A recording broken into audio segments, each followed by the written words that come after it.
What's up, and welcome to Nighttime at the Nerd Bar, episode 156. Hello, Woo-hoo! hello. My God, it's been 3 years. Going strong. Woo! Yes, mind blown. Yes, we are going to be talking anime, Go Loser Ranger. We have a special guest, anime news, and a whole bunch more. So stick around for all of that. Quick introductions. Hello, I am Carrie Lane. And I'm Katie Cullen. And welcome our special guest!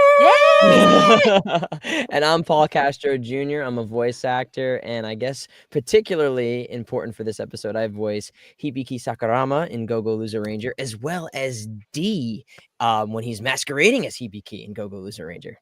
Oh, Ooh, fun. Put a pin in that because I want to circle back to that. I was just going to say, okay. that would be my first question. Yes.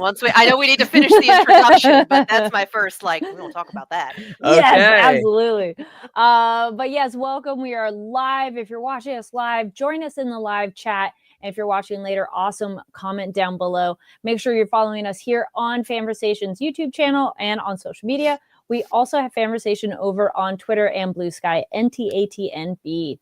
All right, so let's get right into it because I'm like, yes, that was a perfect point of please tell us about how that works for Hibiki and D as Hibiki, because it's like, how does the approach differ? Right. Well, it was a very interesting thing to have to do. And it's honestly one of the most fun jobs I have because they are very distinctly different in their points of view of the world and their objectives, especially with the Rangers. So Hibiki is this eternal optimist. He wants to save the world by doing good. And D, on the other hand, he wants to save the world by destruction. He wants revenge, and he wants to make people pay for their crimes against his people, the Dusters. So Hibiki really approaches that from that optimistic point of view and tries to see the best in things.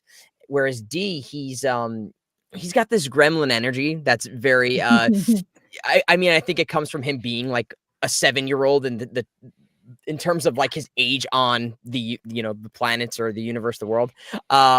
So there is this element of trying to impersonate myself, but the way that it would be done, that a 7-year-old would kind of think about certain things, as well as the way that Zeno does things. So there's a lot of like different elements, especially in the first season. You see so many where he's trying to sneak into the Red Squadron's area, and you see him being kind of a buffoon about things and slipping up a little bit.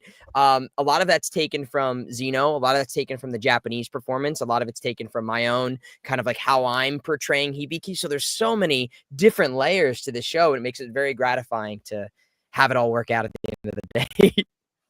So it's honestly a delight to watch. Oh, truly. Oh man, that means so much. We work really hard on the show, and we hope more people get to know about it and learn about it. So that's why I love what you guys are doing right now. I love talking about it.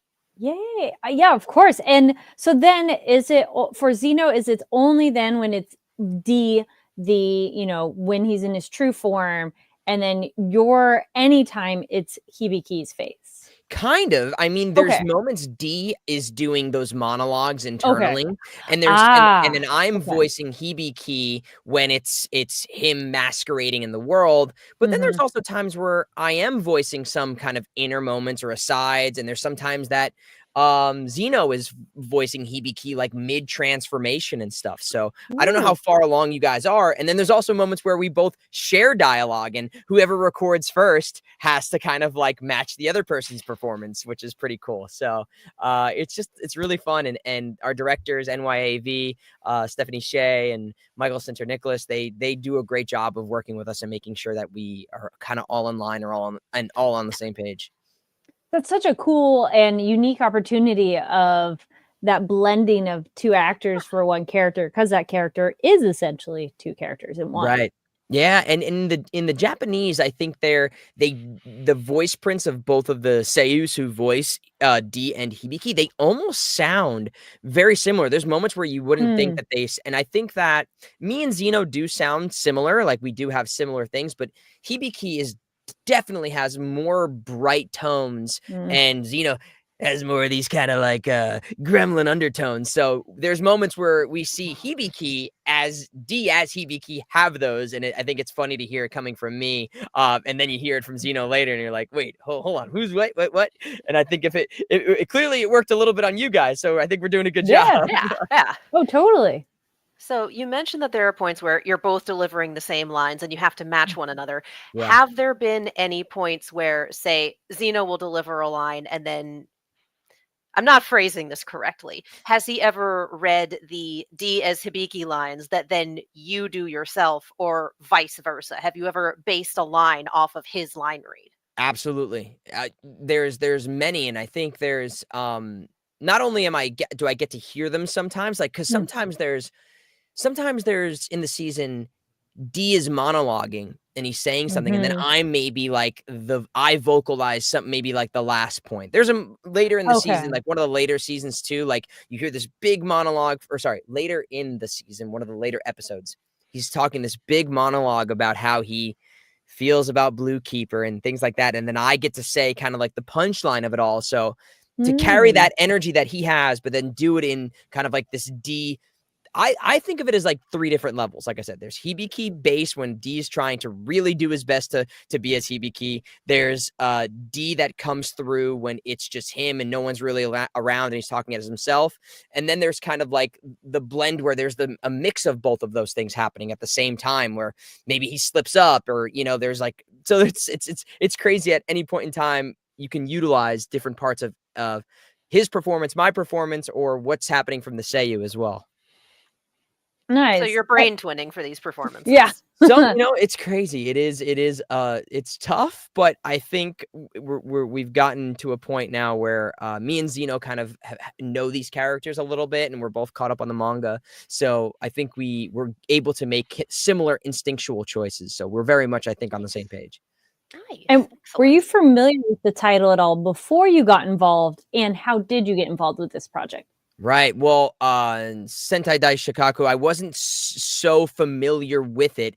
When I was auditioning for it, I wound up looking into a lot of it. I didn't know about it, and I know that translates to Ranger Reject. That's how most people kind of know of the manga before it became Go Go Loser Ranger, which obviously has a play on it for the Western audiences, as we know. Which is I love it. I think it's great. But I wound up really researching it after I got the role and fell in love with the manga. I mean, they're all, down here. I have them, like, I've read through the entirety of the first season up until basically what is existing in the physical manga. And the way I got involved was just a typical audition. And honestly, I've worked with NYAV before. I worked on their anime movie Belle. I think I did the first Slam Dunk before that. I did Vampire in the Garden. So they know me as an actor. And then and what's kind of crazy is when I auditioned, I also auditioned for D, and his audition was way more extensive. Like, we had to match videos and do like these big scenes. It was like a way more intensive audition. And Hibiki's was just like a short page of dialogue. And then I remember Stephanie was saying, she's like, the client didn't really realize that, like, oh yeah, the person who books Hibiki isn't just like this guy who shows up for 3 episodes and is gone. He's going to be, just as much the main character as D is. So, I think there was a lot of trust that they had in me, and I think they knew I hit Hibiki right and that I could play this kind of angrier, darker energy that D has as well. Was there ever any lines that surprised you or made you laugh more than you expected or caught you off guard? There's a couple of moments that definitely took me off guard. I mean, just in the anime, I don't know, do we want to spoil moments here of what happened? We're up we've to covered season all of 2. season 1, Yeah. and we are in season 2, episode 2 right now, as to what has aired on Hulu. So, okay, great. Yeah, so, yeah. I mean, even just from the beginning of seeing what Red Keeper does in that scene where we're like, okay, we're doing that. And then also, Hibiki makes this grand gesture of cutting off his arm before even agreeing to do anything. And he even says, he's like, oh my God, after I've already done this, like, he says like a grand gesture. He's like, all right, dude, I agreed to go along with your plan, but he just kind of cuts his arm off for no reason. And I was like, what? That's kind of weird. So and then he burns, and he gets burns all over his face. And then also in the first season, there's these really funny moments where it's that kind of D slipping through as Hibiki, and you see these like really goofy faces. Where there's one moment where he's like, "I think I have to knock you down a couple of pegs," and his face is like it's like real like gremlin-y, like easy faces, and just all those fun moments are surprising because I think a show like this, people either think it's like, okay, it's a Sentai kind of like Power Rangers, or they think it's only like this grotesque, the boys prototype, but it has moments of both of these things, and I think it blends them really well. Yeah, it is a very funny show. It just also has moments where it's like, all right, that's why it's rated TVMA. Cool, cool, cool, cool. We talked about what Red Keeper gets up to, and Yep. yeah. So Not for the faint of heart. no, definitely a surprise. Yeah. Yeah. What has been your favorite aspect of working on this show? Obviously, the recording process is extremely gratifying just to be in the studio with everybody and collaborating. But then we get this other element. It's kind of a new world in a way where conventions are so popular now. And obviously, there's the big, everyone loves Demon Slayer and all these things. And Go Go Loser Ranger definitely doesn't have that same platform as those shows do yet. But to meet the fans who are like diehards, who are loving the show and they're coming up specifically for that, I'm a part of, things like Dragon Ball right now and Genshin Impact, these other big properties. And then when I get a fan who comes up who's a Go Go Loser Ranger fan, it just means so much to me because I'm doing a lot. Like there's a lot of plates I'm carrying and spinning and working really hard to make sure that this show is the best that it can be. So it's when I get to share those moments with the fans, it really kind of like, it's like, okay, we're doing this for the right reasons. And it only gets better. I mean, I know you guys just started season 2 in the sub, and the anime, it's just like, or the manga even, these 2 arcs that are coming up are some of my favorites. So I'm really excited for people to see what happens in season 2. All right. Well, I'm already intrigued given just the 2 episodes we have so far. Right. Like, all right, buckled in, ready, got popcorn. Let's go. I know. I think it's cool too to go from kind of these colorless cadets to now actually be with the squadron. And spoiler alert for anybody who's not this far yet, close your ears, but he does wind up joining the Green Squadron, which is kind of like the misfits of things. So I think the show really finds its stride right now where you're seeing this kind of foursome within this green squadron and seeing how they all play off of each other, which is just I think it's some of the best arcs that are gonna be these next 2. And it's also been an expectation subversion because you're like, oh, he'll go red. It'll be like, what do you mean green? We know literally nothing about green. Right. Yes. Yeah. Looking over the live chat, we got Noah Lara says hello. And we got Rap Adler, hello. And then we got some other people that are being quiet in there, but we're happy you're here. Thank you. We have lurkers. Don't be shy. We have lurkers. We love our lurkers. Love them. Love them. Very fun.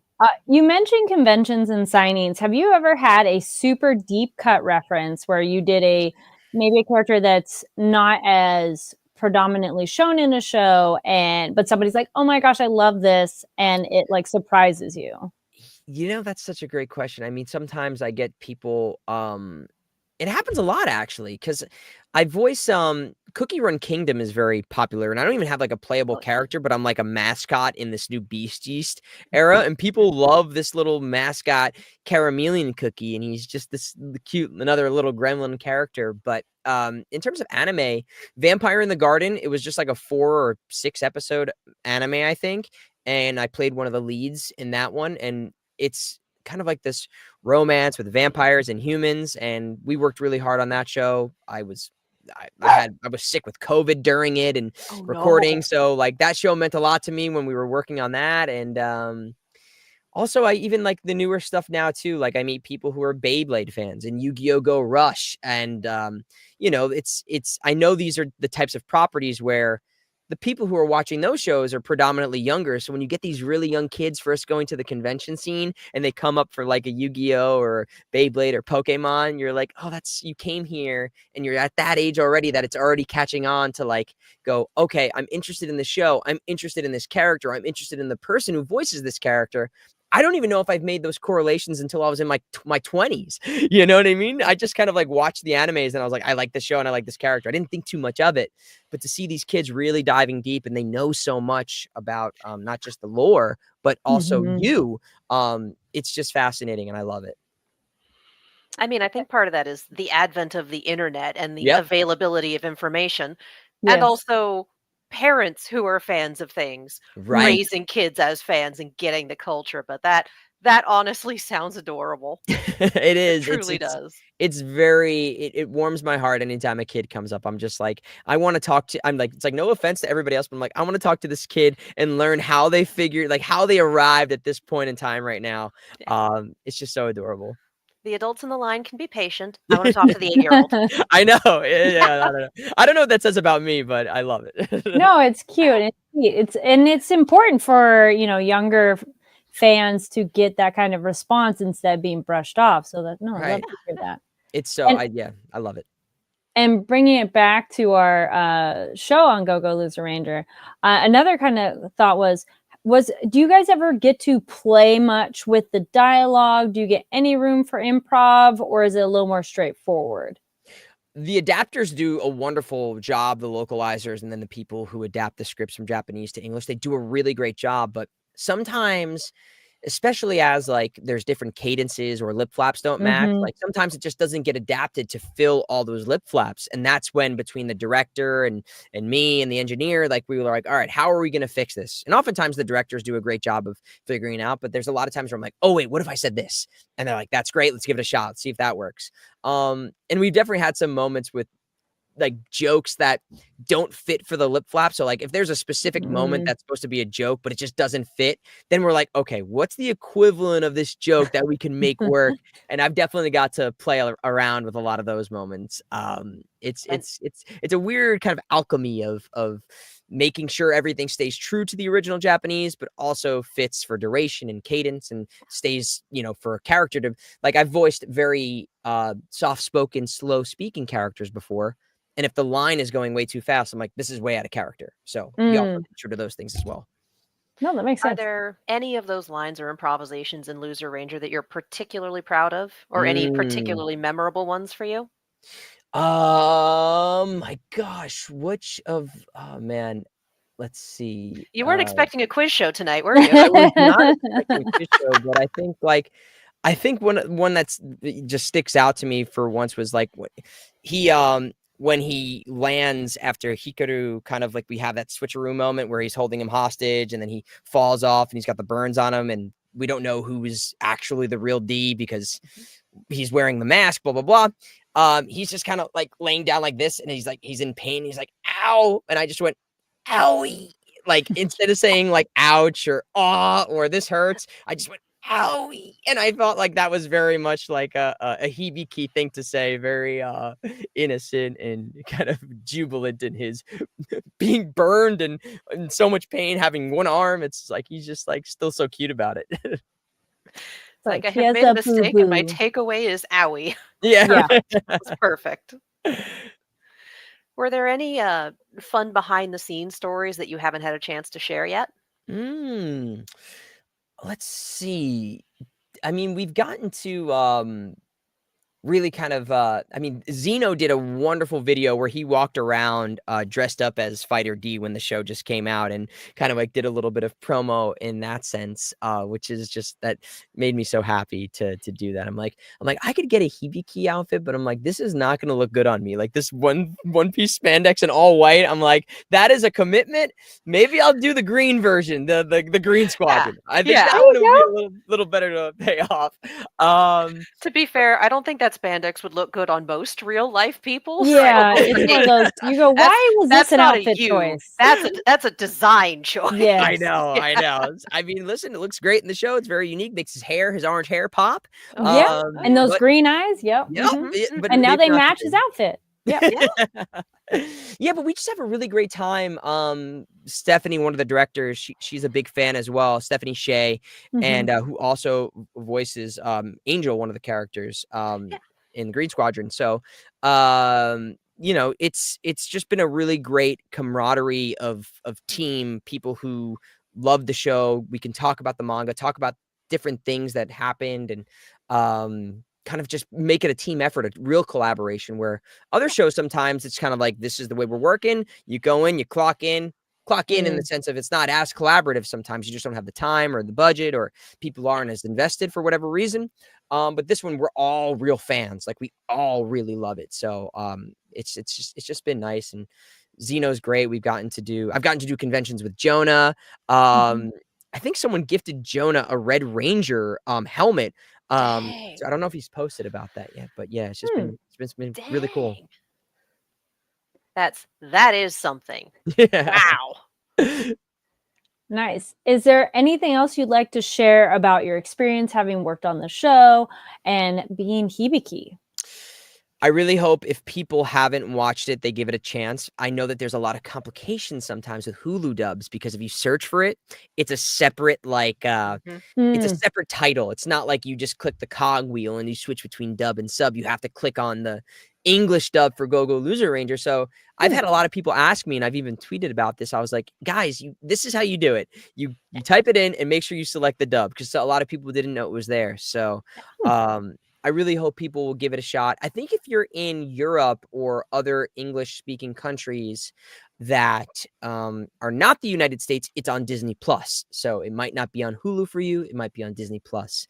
But just to give it a shot, because the show, it has a lot of heart. And I think if you're a fan of these, team building type of unique character driven animes, I like to compare it even to, as a show, a little bit like it has like elements of Jujutsu Kaisen in there, because it's kind of funny, but also has darker moments, and the bright comedy.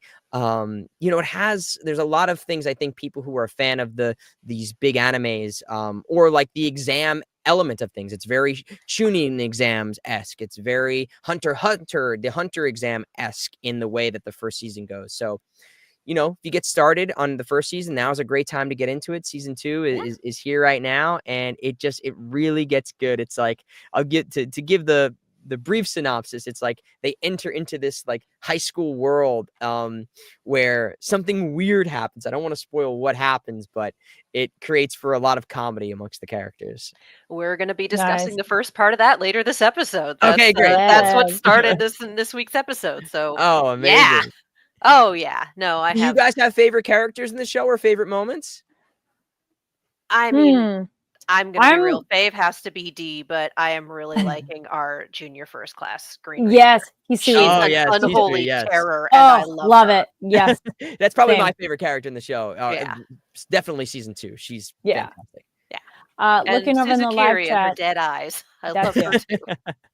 Rab Atler says, "Loving your performance." Owie, cracked me up. I love to hear that. That was a good moment. Nice. Well, anything else? Anything you'd like to say to your fans, or just anything else you'd like to say? I just appreciate you guys watching. Thank you guys for having me on. I hope you guys enjoy the rest of the show. Season 2, if you haven't watched it, get into it now. It's a great time to be a part of the grassroots fandom. Spread the word, tell your friends, convince them to watch the show. Because a lot of times, even, thankfully the show got a season 2, but sometimes shows don't get 3rd seasons, 4th seasons for a while. And I think that we're seeing it's very popular in Japan right now. And I'm just hoping that the West catches up, because I think it's one of those shows that once you start watching, you're to be like, oh, dude, this is for me. The Boys did really well. And if that's your cup of tea, it definitely has those elements. So check it out. Japan has a lot more of a like Sentai culture. Yeah. And then out here, it's more seen as for kids, but then, it's your nostalgia and also the Boys. So, I'm also a part of the Ultraman. I voice one of the main characters in the Ultraman dub. So, nice. I've seen the parallels between those two things as well. Yeah.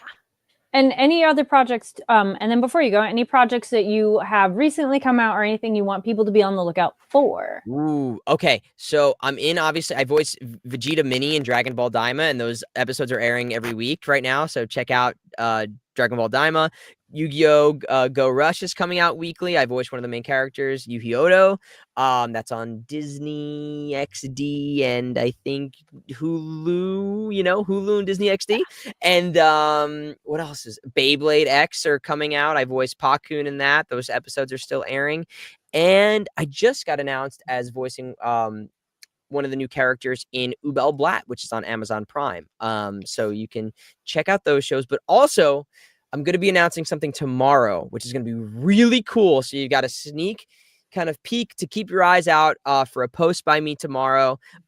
Make sure you're following me on Instagram and X, because I have a really cool announcement for tomorrow. Nice. Well, And you can all forward to see that. Yes. You can all see the username over there, Paul Castro Jr. Yep. Wait, where is it? Yes. Here we go. Down below. Yeah. There we go. And there's a link to your link tree as well in the description below if you want to go to there and get all the links. So Fantastic. please go check that out. Thank you guys. For joining us. No, I appreciate you guys. Seriously, spreading the word like this, it means the world to me. So when you guys reached out, that meant a lot. So I appreciate you guys watching. Of course. We are enjoying the hell out of it. We'll have quite fun. the show. Yes. Thank you so much. All right. Have a great night. Thank you. You too, guys. And thank you, everybody out there. Bye. Bye. Bye. Oh, He's fun. So fun. He is a lot of fun. Just as effervescent as Hibiki is too. It's like, oh, I love the energy. Well, thank you again to our guests for joining, Paul Castro Jr. And thank you for people whose questions in the live chat. Now we shall continue on with our news of things we're excited about. Then we'll go into that episode of Go Go Loser Ranger. So stick around for that. Yes. So right. Ooh. See, there's the excitement. No. I was gonna say, do you want me to start then for the news? Oh, we're okay. There's some noise outside. My dog is I know. Oh my goodness. All right. So news. We're talking anime in theaters, which we're always excited about. Oh. And one of the first ones we have up is Studio Ghibli is doing their Studio Ghibli Fest 2025. And this is with G Kids and Fathom Entertainment. And this is 40th anniversary with 8 animated masterpieces back in the US. So we are kicking it off May 17th with Kiki's Delivery Service. Then it will be The Secret World of Arrietty, My Neighbor Totoro, Grave of the Fireflies, Ponyo, Howl's Moving Castle, Spirited Away, and closing out with The Boy and the Heron in November. So go check out G Kids on social media to get more information, and all of these are spread out over time. And they all have Ghibli Fest tends to run through like October. Yeah, it's May to November 19th. So it's a nice run.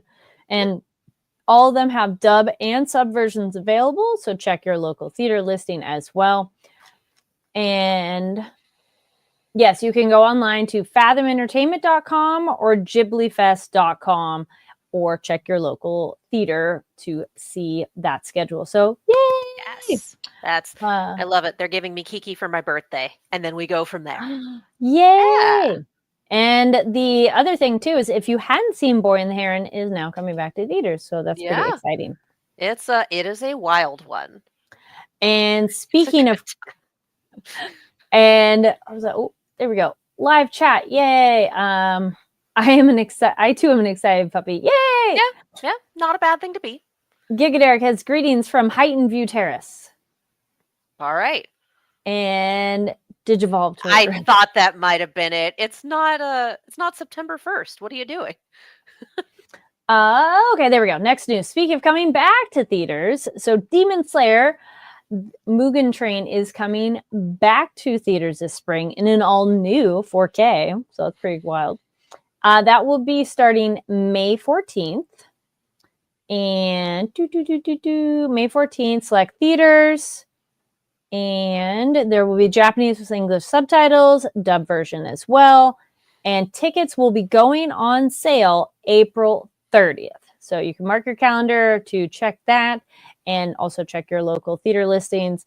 And you can also watch the series or get your friends caught up on the series over on Crunchyroll to get ready for the movie in case you missed it the first time. Yeah, so if you would like to cry in public, Mugen Train is back. Right? No, yes. I'm not the only one where that's the first one I saw once I was comfortable going to movie theaters again. Like once I got my COVID vaccine, it was like movies. It was Mugen Train twice. And anime with fans, man. Theaters. Oh my God. beautiful. Mm-hmm. And remastered in energy. 4K. Demon Slayer Yes. remastered in 4K. Let's go. Delicious. Delicious. Yes. Umai. Oishi. Umai. Umai. Yep. Yes. Loved it. Then more news of movies. So Attack on Titan, The Last Attack. I'm not sure. The last no. Final fight. We can gently roast this one. It's like, come on now. But yes, that is now available on Crunchyroll. So that is the movie. And it is that is became available a few days ago. So it's over on Crunchyroll. The Last Attack brings together the last 2 episodes of the series as a theatrical experience. And so it's diving into the epic finale in a colossal size omnibus film. Love it. I'm like colossal. Good job on the puns. We like those here. Oh, yeah. Yes. And, oh, yeah, there we go. Thank you. Right there it goes. Last Attack for now. It's like having a file and you keep, so it's like Attack on Titan, Last Attack, final, for real, use this one, .mov. Yes. We've all named files like that before. But yeah, Attack on Titan had like Lord of the Rings endings in terms of final seasons where it just kept happening them. All right, and now one last bit on theaters. My Hero Academia, Your Next is coming to Crunchyroll is available now on Crunchyroll. Didn't it drop like yesterday? Yesterday or today? Yesterday at 5 p.m. Pacific. So just came out. So in case you weren't awares, My Hero Academia, Your Next, the movie, which we checked out earlier this year. Well, last year? I don't know. Last year. It was last year. It was like it wasn't October. We did do it last year, though. It was warm. Yes. It was definitely. Anyway. It was early October. Yeah. It was a warm day, though. I'm like, I just remember. That was the same weekend as LA Comic Con and my friend's wedding. Yeah, there's a lot that was the weekend. 3 for weekend for me. So yeah, it was early October. So go watch My Hero Academia, Your Next, if you haven't seen it yet. And then after you're done, come back here and go to the playlist from the red carpet where we interviewed the cast of the film, which we got Japanese voice actors as well as the English voice actors. So it's really good time there. Yes, it's October because a lot of them got asked what would their character wear for Halloween. So go check out their answers. Yes. Yes. And really, it's just a fun movie. It is. It's been a hot minute so fun. since I've seen My Hero Academia be that ridiculously fun. And I enjoyed it. And I had to curb my commentary because otherwise I would have been commenting the entire time. In the best of ways. I make jokes when I like things. You guys have been here long enough to know that. Yes. Anyway, we have an announcement from our friends at Funko. Funko announces commemorative John Cena pop in honor of WrestleMania 41. Yeah, they've announced their newest limited edition John Cena pop celebrating one of the most iconic wrestlers and his enduring legacy. Figure is available on Funko.com. Fans will be able to pre-order their limited edition pop until May 5th at 4 p.m. So if you are interested in a John Cena pop, if you are a John Cena fan, Funko.com until May 5th at 4 p.m. Pacific. And we will post the pictures of this on our Twitter and on our Blue Sky. We have the handle. Yes, it's a good looking pop. It's a fun one. It is a fun one. All right, and we also have from our friends at Crunchyroll, we are firm believers in physical releases here. Arriving on Blu-ray July 22nd from Crunchyroll, Solo Leveling Season 1.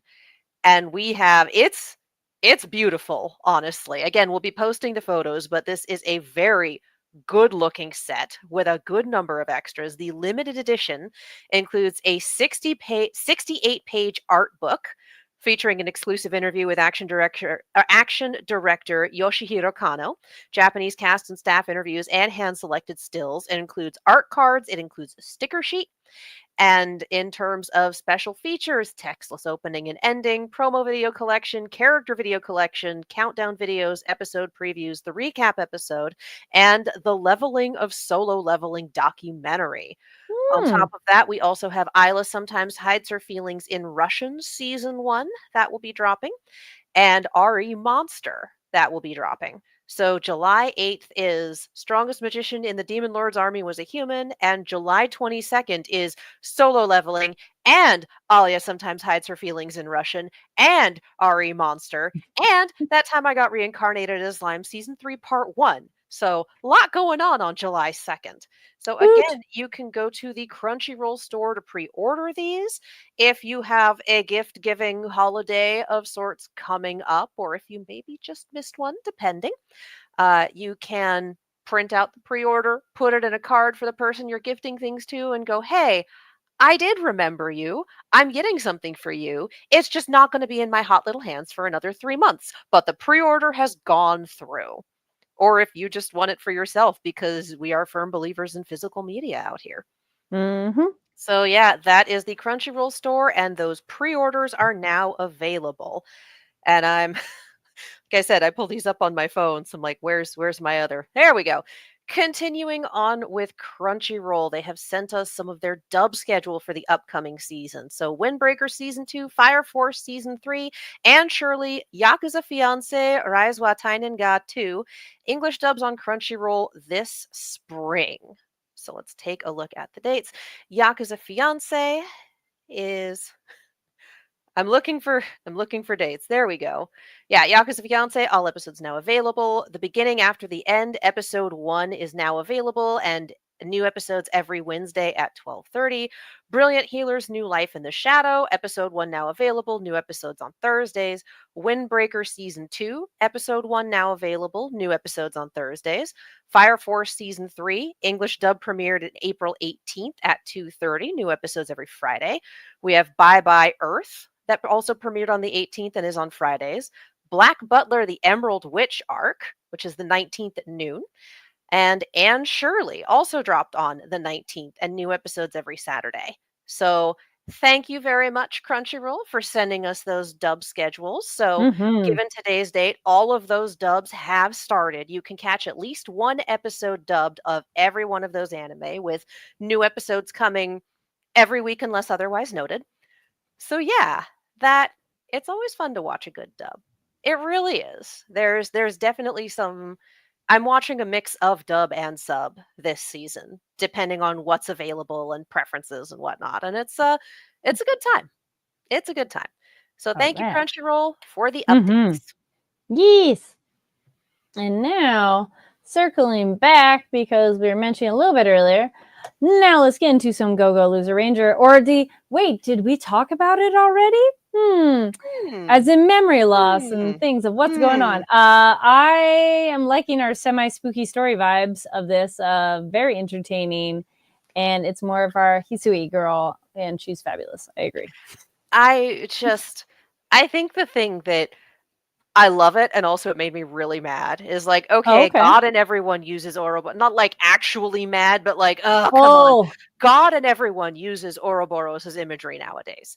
But also, it's a snake monster and a time loop, and an Ouroboros is a snake eating its tail, symbolizing eternity.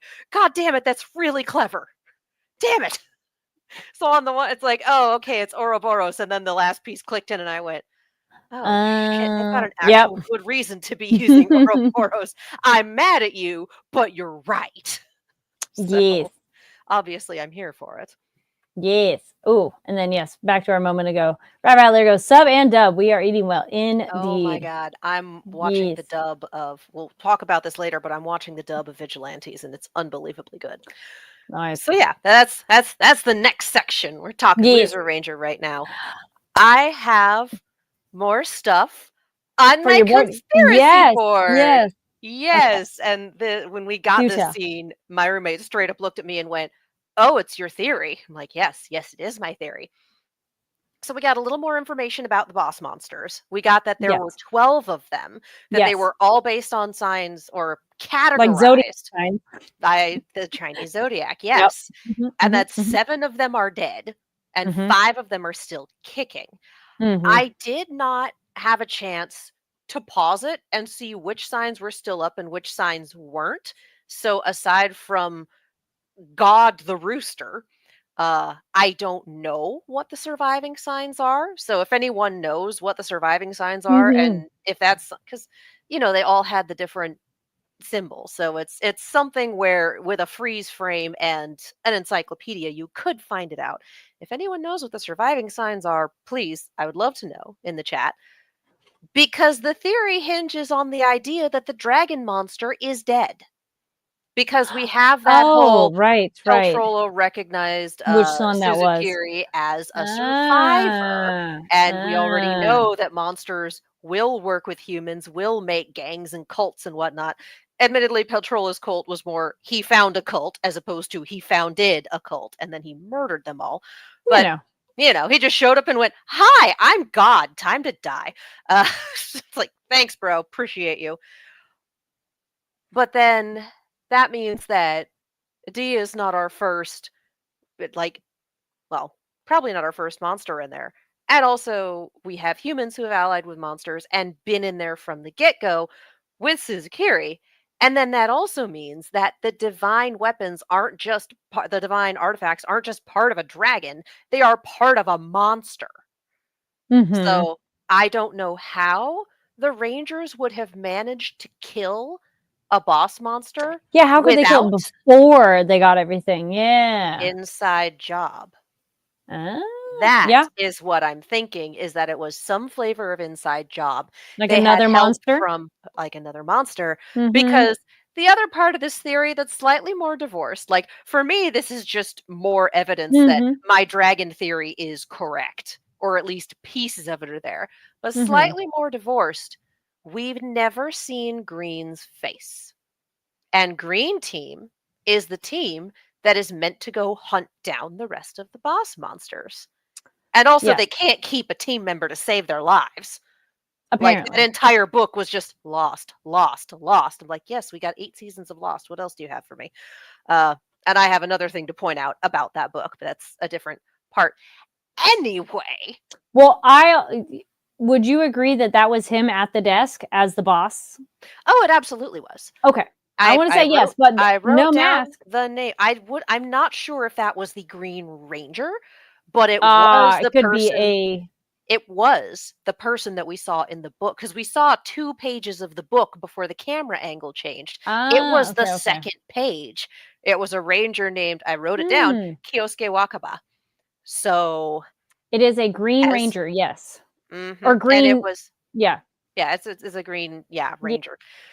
But it was the one with like the silver shoulder length hair. So we never saw the face of the person sitting behind the desk, but we did see like, oh, it's that silhouette. Oh, it's that hair.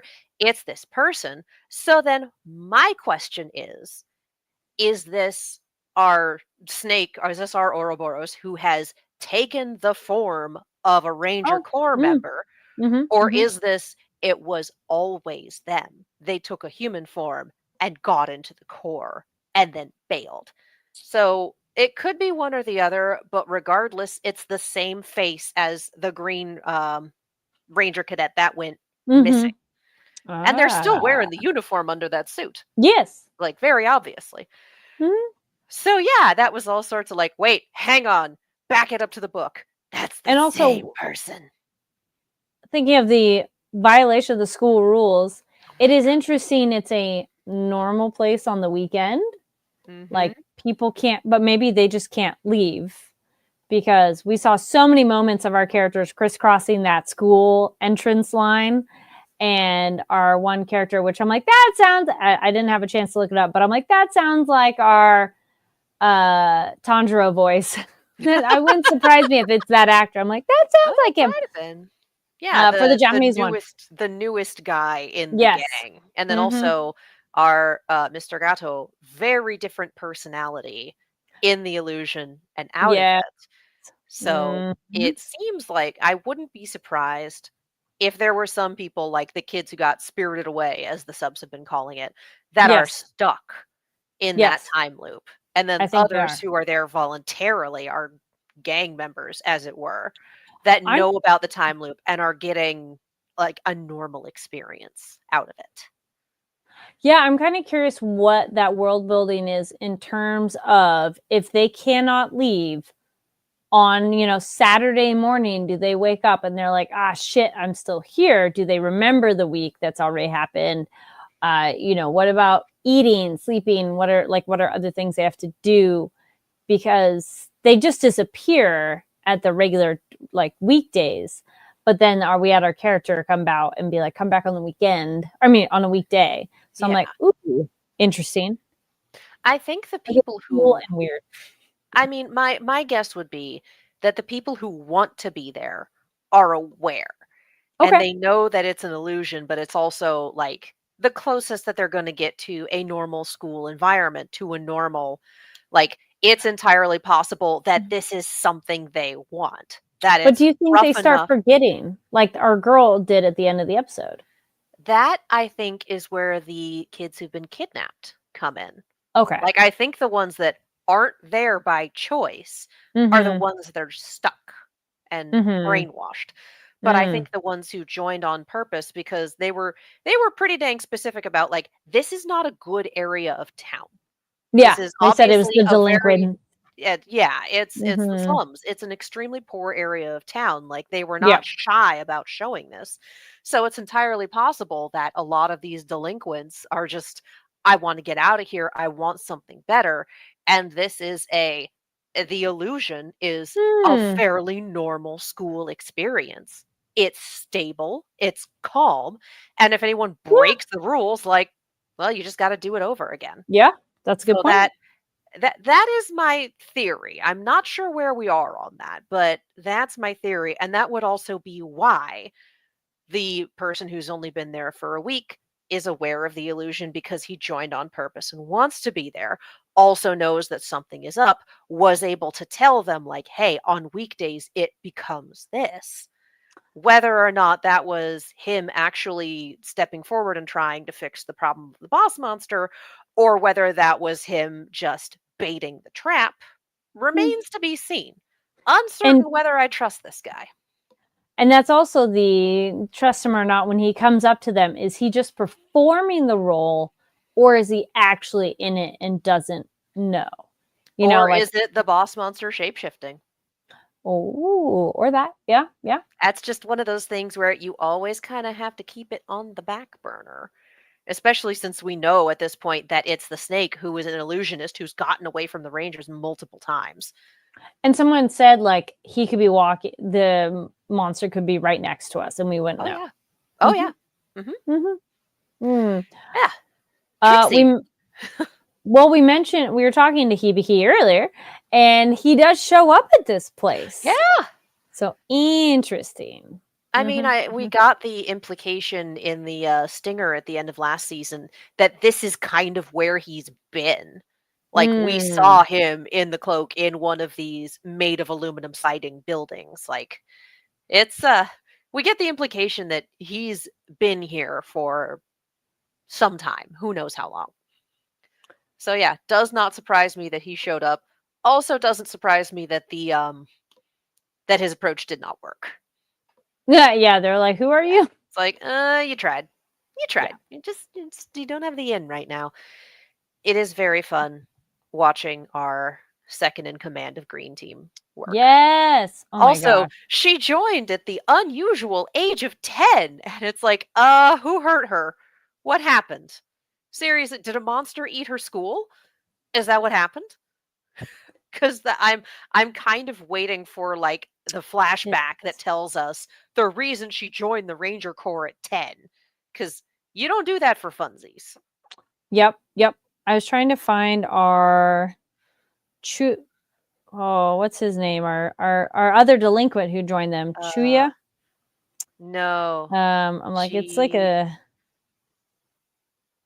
was trying to get this in advance, I swear. Yeah, that's one of those. I'll totally remember that name. Chidori, that's right. Yes, I don't remember that name. I did not remember that name. Yeah, I like Chidori. Maybe you do. I like him too. I'm like, and there must be more to him. And I like that he's picking up on our secret, in a way, for Hibiki D.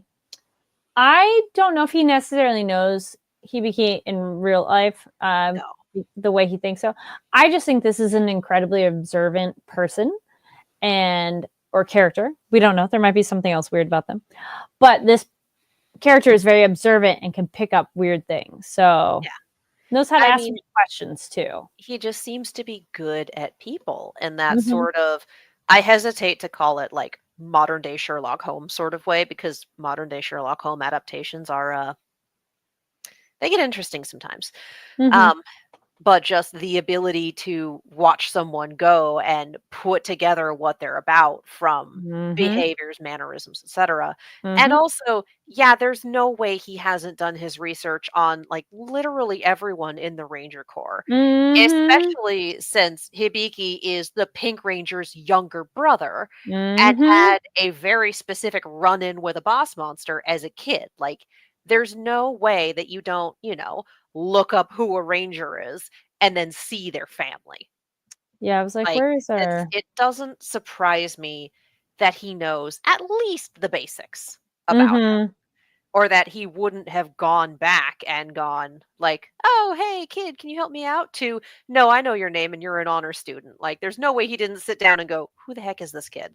Mhm. Okay, here we go. Like, that's, yeah, it doesn't surprise me. He definitely knows more than he's letting on. He might also be a monster in disguise, and boy, am I I was gonna go wondering that back to too. that well. Yeah, I'm gonna go back to that well very often during this season, I think. It's like, are they a monster? Are they a monster? Is everyone a monster? Let's find out. But yeah, Well, Angel I was like class him. president. Yeah, I like him, and I want to Confident. know what's in the box. Tell me what's in the guitar case. I Yes. don't think it's El Kabong. No. I was It would like, be very funny if it were, but I don't think it is. yeah, I'm curious what's in there too. I think it'll be a fun surprise.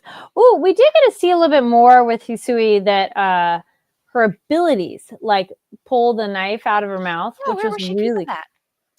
yeah. I was like, where did they come from? Huh? Like the mouth thing, awesome, great. We saw how that was used, but now it was just the like I can make things, and I'm like, is it just metals in your body? Like more of the can we get like how this works? We don't know yet. I like it Oh, I though. wouldn't be surprised if she just, like, stores it in her cheek. Yeah, like is she able to, be like a pocket, a mystery pocket to put something there. Oh, not even that. I honestly think she just, like, keeps it in her mouth.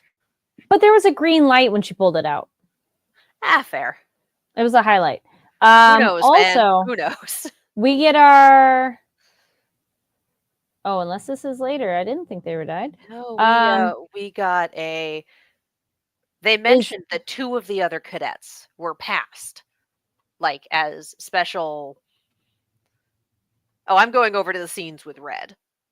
yeah, that me too. I'm like, what was the Yeah, name of yeah. our We character there? mentioned Was it well, Himura? I think so. They mentioned him, and they mentioned another one of the cadets, that 2 of the Well, the ones one that who's had initially standing there. lost. I don't remember. Okay. Man, I This don't only remember. I've goes been calling him Shadow the Hedgehog in my brain for a while now. So, like, the white hair? uh-huh, the red eyeliner. The red eyeliner and Oh, the attitude. It's, yes. yeah, yeah. And Um, also the yin yang relationship with our protagonist. Like, yeah, no, that's Shadow the Hedgehog. Uh, not the crazy one. Yeah, no, because white hair is the other guy. Yeah. yeah, not the crazy Um, one, the intense one. yes, Uh, who's they're like, you're gonna be a Red Ranger now. Yep. yeah. And also, we need you to go spy on the Green Rangers and figure out like where the Meh. bowl is. Like, yeah, I mean, it's D over in green, but also, boy, are you overlooking Yellow second in command. She is flying so far under the radar. Yes. Like, damn, Well, dude, how did you miss this? I like Well, that. because he's Oh, an idiot, but yeah. you good? Rabbi there goes. She got an extra dimensional space in her false palette. Yeah. Yeah, that's fair.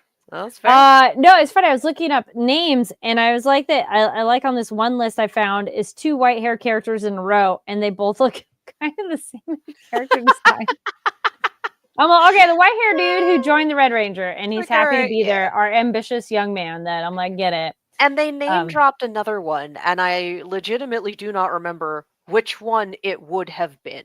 yeah. I was like, sure. Like, and we promoted someone else. I'm like, okay, well, I guess we'll see Yeah. them at some point. Yeah. It's one of those. It's okay. We don't need him just Yeah, yet. We'll see yeah. later. We'll find out.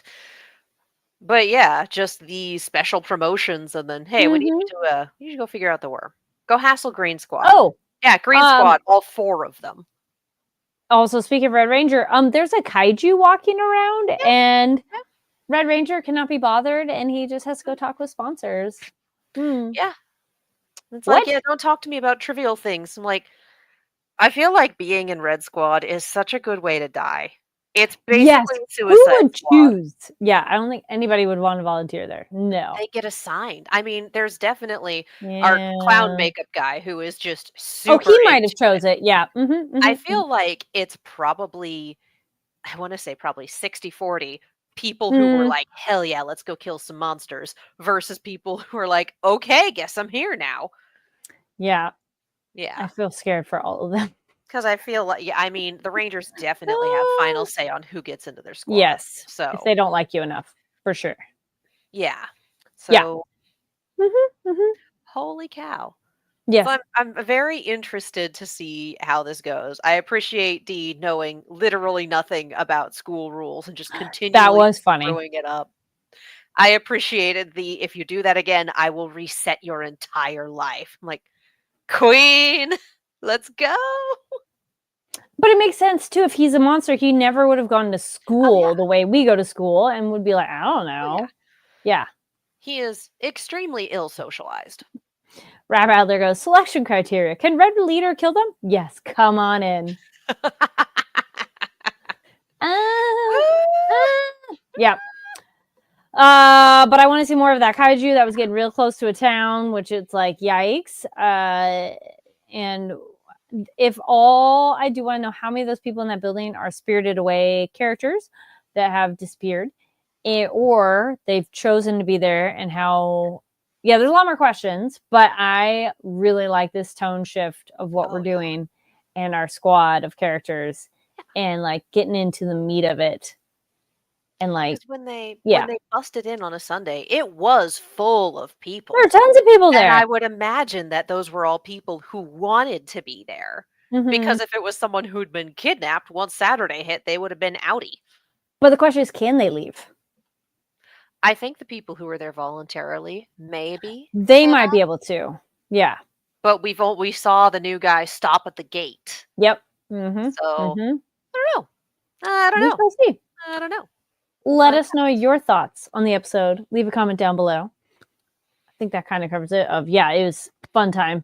And we'll see where this season continues to go.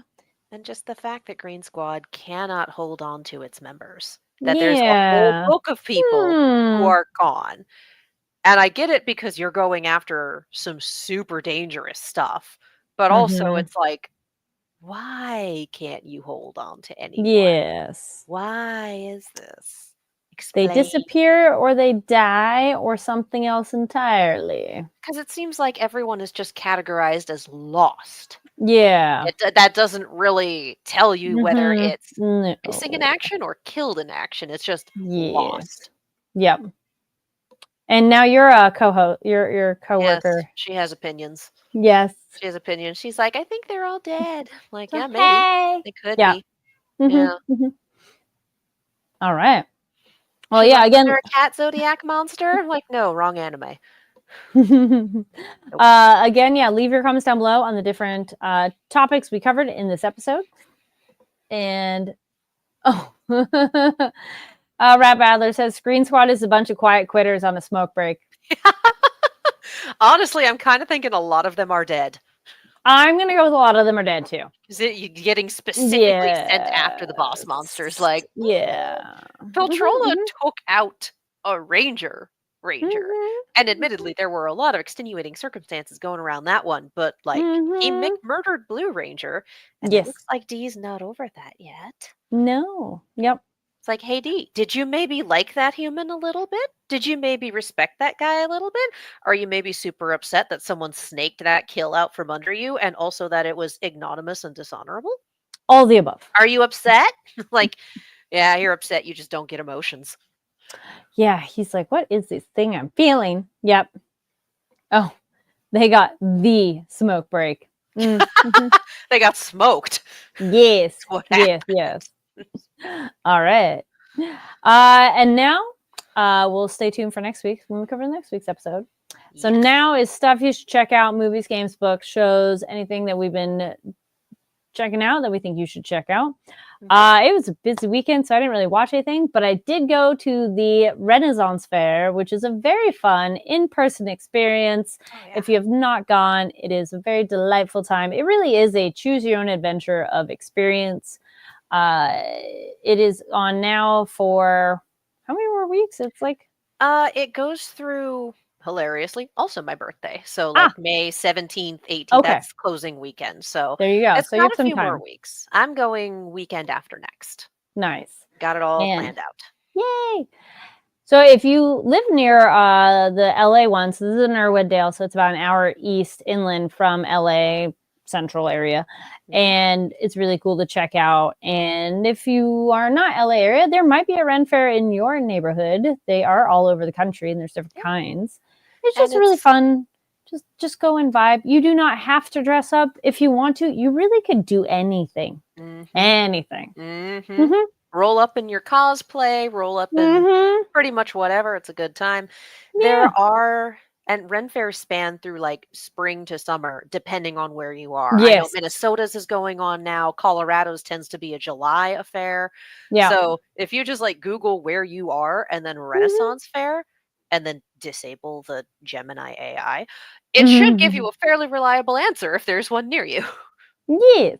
Yeah. So that's a fun thing to check out in person if you want to. I'll post some more pictures. I was a sunflower nymph. Sunflower fae was the theme I went for, and it was really fun. It's a nice, also good opportunity to like let your creativity play and just do something and have fun with it.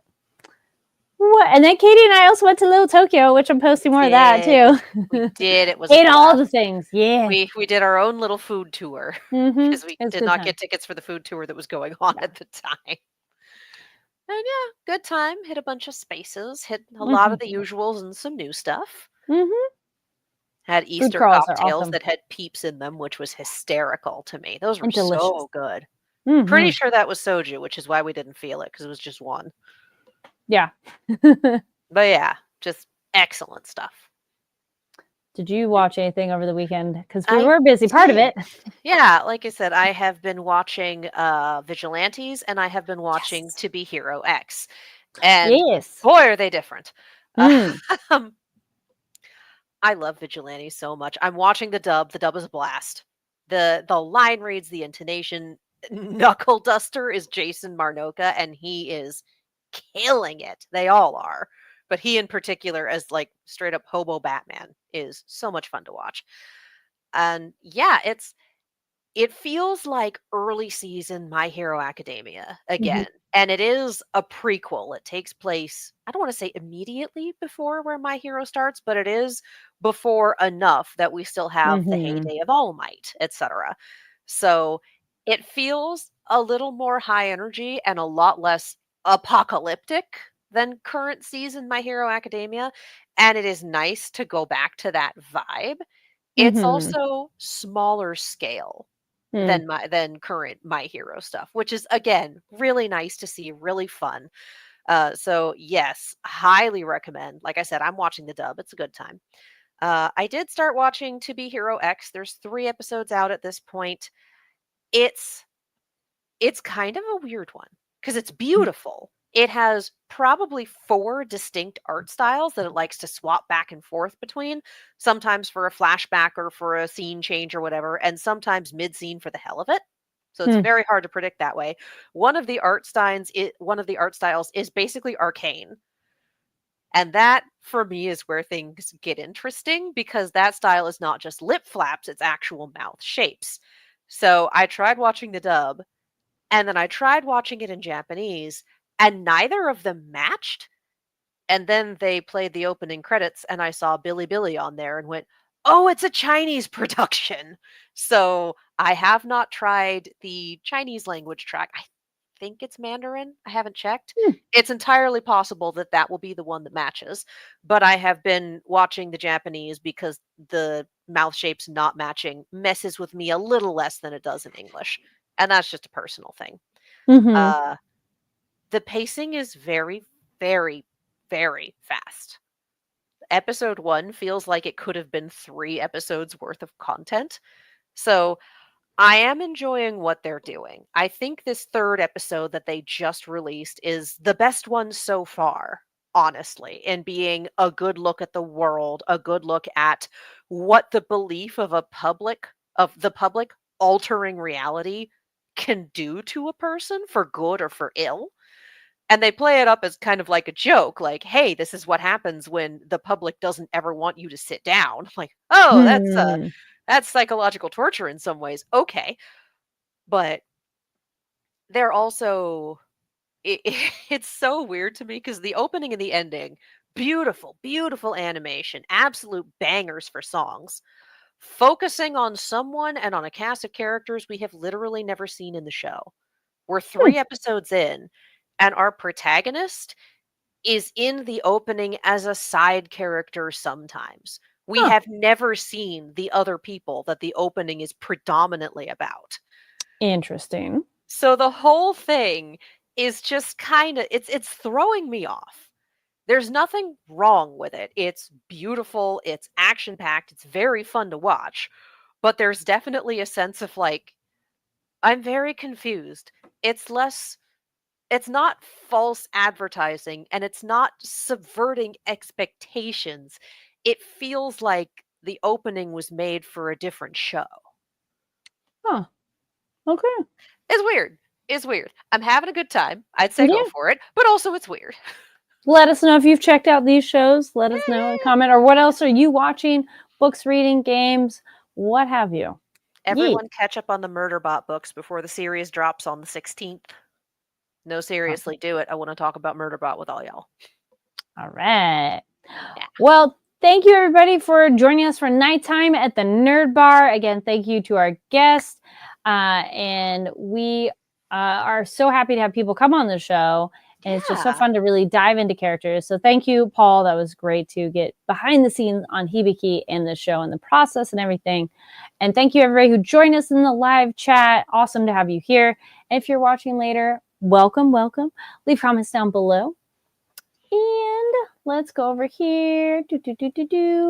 Go follow us on NTATNB over on Twitter and Blue Sky, and we'll post links or different visuals of stuff we've talked about on there.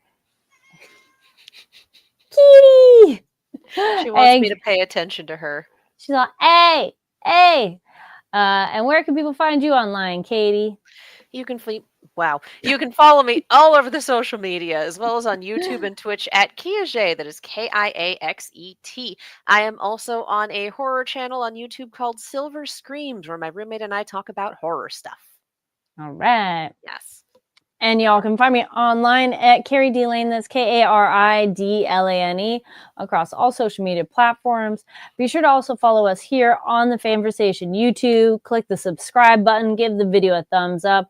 And as we said earlier, there's a lot of really cool playlists of voice actors, conventions, and different film festivals. So if you are looking for more stuff to watch, we got a lot here. And Fanversation's also on social media too on other platforms. And yes, I was just looking back over the live chat. Thank you, everybody, for joining in, and we'll see you next time. Be safe out there. Mm-hmm. Mm. Bye. Bye.